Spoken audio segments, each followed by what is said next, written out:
Hello and welcome to Let's Build the Lovegood House, or the Rookery as I like to call it. But I don't think it's ever called that in the books or in the films or, anywhere, but I don't know. It just kind of sounds cool.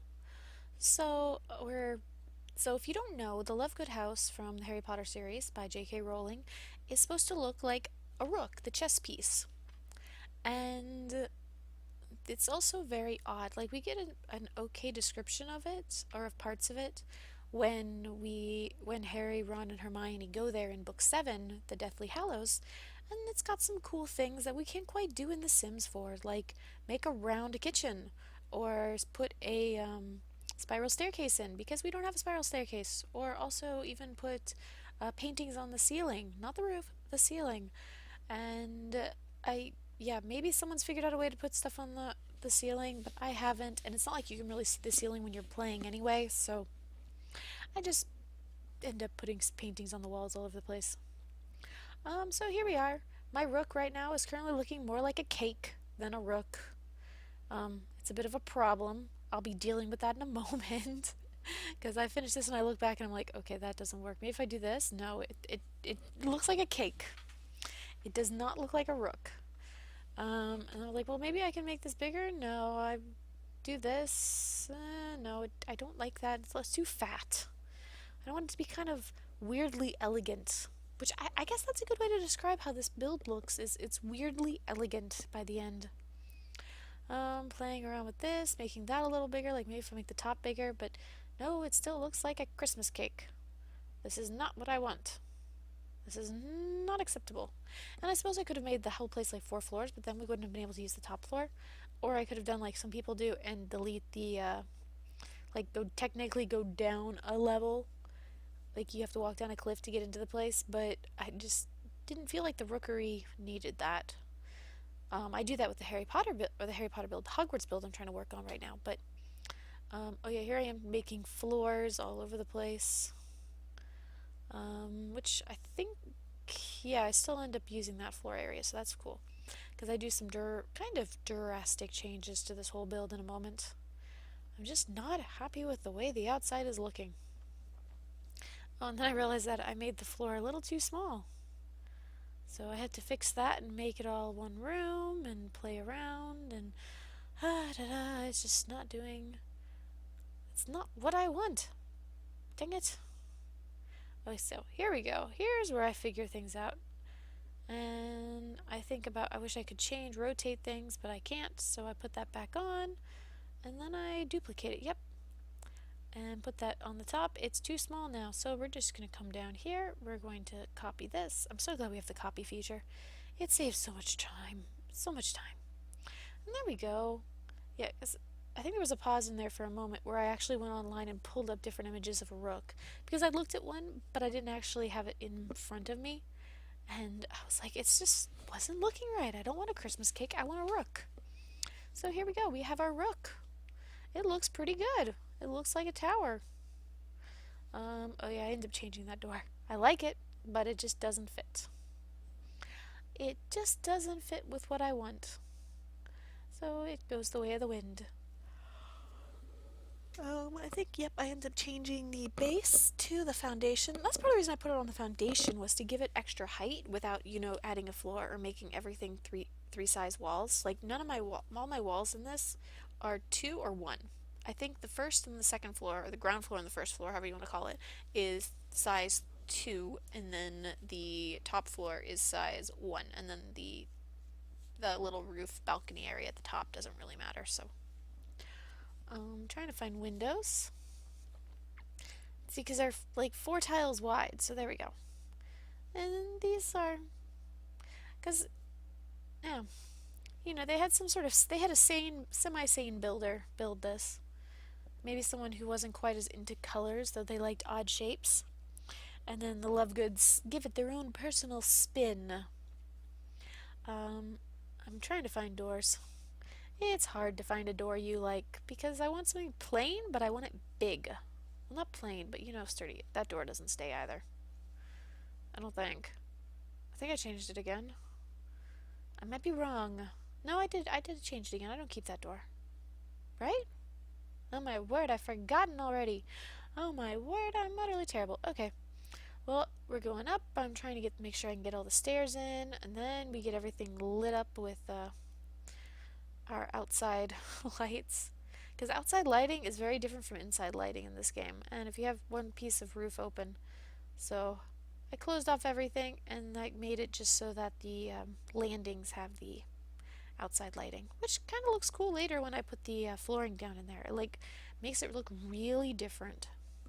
hmm Oh, trying to space off rooms and get bathrooms. I realized, oh, there's all that empty space over there. And I'll move that. There we go. Now we can get around to it. It makes the weirdest shaped bathroom. It looks like a bat. There's actually no guest bathroom in this house. Both are en suites. There's one off Luna's room and there's one off Zeno's room. See, look how pretty that tile looks in the daylight. I don't know. It just looks kind of cool. Just looks really kind of cool. What am I doing here? Oh, putting up the walls. These are pretty much all from the Vampire expansion pack. They've got bats all over them. Can't you just see that? The Lovegoods picking out this beautiful wallpaper, and it's really covered in bats because why not? Oh yeah, that little bathroom, which has got some work. I think I just like giving the wizards weird bathrooms because the Burrow also has some very odd bathrooms. I still haven't started on the bathrooms in the Hogwarts build yet because that one's taking me a while. I am building it. I spent about 3 hours on one build and I realized I hated it. I didn't like it and so I deleted it all and started again. Yeah, I'm one of those kind of people. Because I'm trying to get like a blend with that of, oh, it looks really cool. It kind of feels like Hogwarts. It doesn't follow the exact like floor plan of the films. It doesn't. Because even the films don't match each other. Like the first and the second films use completely different layouts than the third through eighth. So I don't care. You can say there's a specific floor plan. There's not. And it's specifically stated in the books that the walls and the floors and the stairs and everything move around. Makes it very hard to figure out where you are. So every Hogwarts can be different. No Hogwarts is the same as the other Hogwarts. It's just the way of Hogwarts. It's not meant to be easily defined and organized. So why should it be? That's my reasoning. But then maybe I've spent too much time in the world of fan fiction where, as long as you're true to the essence of the characters and the essence of the story, and it's very different. I would move objects. So here's Luna's bathroom, which is the bat bathroom, as I'm calling it. You kind of got to stick the sink into the wall, so it's just magic. There's magic pipes. And Zeno's checking it all out, making sure it works. I made Luna go back outside because I don't want her in the house while I'm building. And same with Zeno. Oh, but then here we go. Getting his toilet and his sink. I don't like... Yeah, I changed out his toilet. It's a little more normal looking. His bedroom is probably the most normal looking, but it's still got a quirky oddness. Oh, here we go. So that is Ted Tonks. Don't know what he's glaring about. And this is Amos Diggory, who just looks evil. I took pictures of both of them because it was just like, they're coming over for the welcome wagon. And they just look so annoyed. I think you'll see Arthur Weasley wandering around later too. He comes over with a welcome wagon. Because of course the Diggorys, the Lovegoods, and the Weasleys all live in Ottery St. Catchpole. St. Catchpole, there we go. Ottery St. Catchpole. And that's all together. I stuck the Tonks in that area too because, well, Sims 4, it's not like we have 20 million worlds and we can stick people far away from each other. So they're all kind of English countryside. There we go. I think someone else is living over there too. This is this little side area of Windenburg. I don't remember though. But they didn't show up for the welcome wagon, so who cares?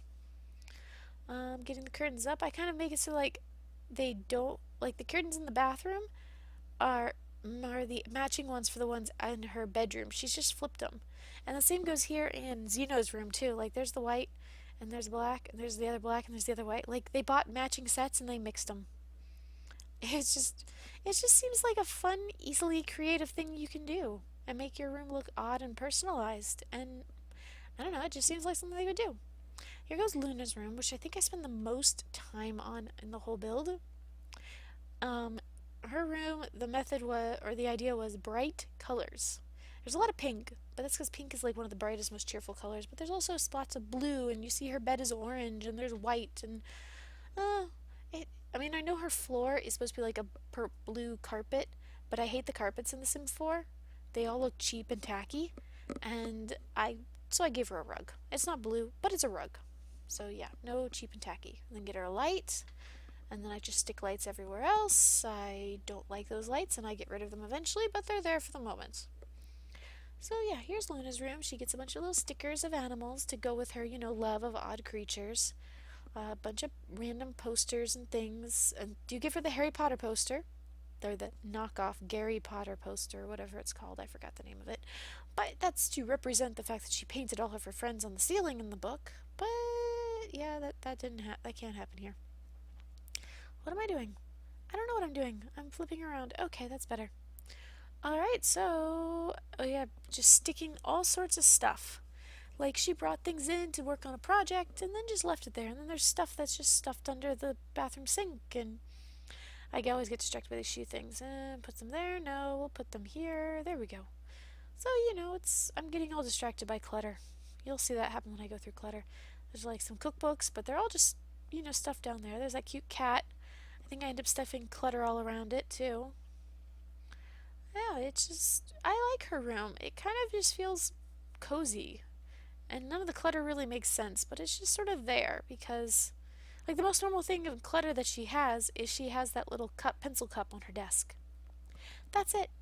And, I mean, we don't really have quills in this game, so. And then just stuff stuffed on top of her dresser, and, it's just all over the place. Shrink the lamp because that light is too big, and here's Zeno's room. I put that bed there and try and see if he can get around. He can't, so we move the bed. It looks a little odd, so I decided to stick a plant behind it. That's the oddness in his room. I mean, the furniture all matches. It kind of goes with the elegance, but then he's got just this giant hedge behind his bed because it gives him pleasant dreams. He's one with nature and he's feeling it, and it gives him good vibes. The nargles go in the bush, they don't swoop around his head.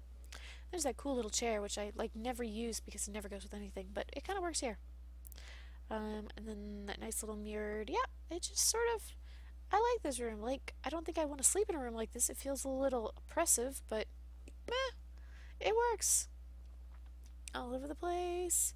More clutter, gave him some books, and then I realized, no, we'll give him the purple elephant books, because there's purple elephants on parade, and Luna needs a backpack. The weird gardening implements that, he carried all the way upstairs for some reason. I stick some more of them in the hall on the floor. I might have been really fast. And then we're into the kitchen, which has, of course, the old stove and fridge because it's wizarding and it's not magical. And then trying to get an island seating area so there's more counter space rather than have a kitchen table. Because the islands, as you'll see, I can do in all sorts of rainbow colors. And in the book, the kitchen was round and the cabinets were all like wacky colors, and Luna had painted all over them. Which, as I said at the beginning of the video, couldn't really do the painting on them. Or no, I didn't say at the beginning of the video. I thought about it, but I didn't. I was talking about the ceiling. But I gave them all the wacky colors, and then you see this beautiful little pinwheel, which kind of reminds me of playing Trivia Pursuit, which kind of suits, the Lovegoods too, because they know so much random trivia. Which is an important plot point in book 7. Ha, ha, spoilers. So, yeah, here we go. And, oh yes, our little seating area. The 3 piercing couches are wow, I always have to yawn when I do these. The 3-person couches were too big, so we got a 2-person couch, and then we've got some chairs, and we sort of make this little nook around the window right here. And none of the chairs match, because why would they match? If there's no, everyone's got their own taste. Luna likes one chair, her father likes a different chair, her mother likes something else, and, that had to all be personalized for the people. Why would you get 3 chairs that are the same? Not everyone likes the same thing. I mean, right? Right. That just sounds like logic. And Hermione would be like, ha! Because, of course, that's Hermione. She and Luna. Oh, okay. Yeah, getting some lights in. Giving her some little Christmas lights, because that seems like something she'd string up. Little fairy lights. Oh yeah, get rid of those terrible lights in the hallways. I was like, oh, they look quirky, but then they were like just too quirky. They're too big, and I could have shrunk them, but I just didn't care. I decided to put up like candles on the walls instead. I thought they fit better. They worked better. It was sort of cozier. And then there's just clutter. Because, why put something away? You need access to it, so you put something where it's supposed to go, and even if that's, sitting on the floor between the fireplace and the table, that's where it goes. That's where it belongs. Why does it have to be stuffed away in a cabinet where no one can find it? Oh, there's the gardening stuff. Not that he's got really any gardening. She's just gonna have flowers in his yard, but you can put some gardening stuff in. It just sort of it works. And even the location of this lot, like this is a 20 by 20 lot. You can obviously put the house on a bigger lot, but it's right here by the creek, the river, and that is a point is that they are somewhere near a creek because Luna's down by it at one point or mentions it or I forgot exactly, but they're by water. And so it makes sense. Here I'm decorating the roof. I forgot I'm on nighttime. I think I switch back soon. Yeah, there we go. Give him a globe down there, get rid of the other table. And here we go. So this is sort of like the fun area up here. They've got stuff for meditation, they got painting, woodworking, a little bit of gardening there with the bonsai. They can paint the floor because that seems like a very Luna thing to do, to paint a big mural on the floor when she's a little older. She's currently a toddler. Do need a bookshelf because this is The Sims 4 and they do need entertainment and bookshelves are not bad for entertainment. And we're not going to have computers or TVs because that's wizarding. And then we're sticking a bench in. What do oh yeah, I still have to do the outside. Oh yeah. There's Ted Tongs cleaning up after Luna. Get some trees in. Notice like all the trees I pick are whites or pinks. I don't do any plain green because why would they have plain green trees? There we go. It's just so pretty. I don't know. It doesn't really fit the description because in the books they've got like a broken down fence with some signs on it and a dried up crab apple trees on either side of the door. But leave it to your imagination. Lots of flowers blooming everywhere. And also the characters in the book, they saw it at a darker, drearier time of the year than kind of the perpetual summer / springtime that is The Sims 4. Oh, here we go. Nice little path of dirt. Nice little banister. There's the only trash can in the place, excuse me, because I forgot to put one in the kitchen. I thought about it right here and then I forgot about it again. Because I got distracted by bird feeder or birdhouse, not bird feeder, birdhouse and bird bath. And there's all the gnomes. I put every gnome in this patch of wildflowers. Like, it's just sort of like, I don't know, it's just fun. It was just fun to do that. There's a little other bird bath. All the gnomes are hiding.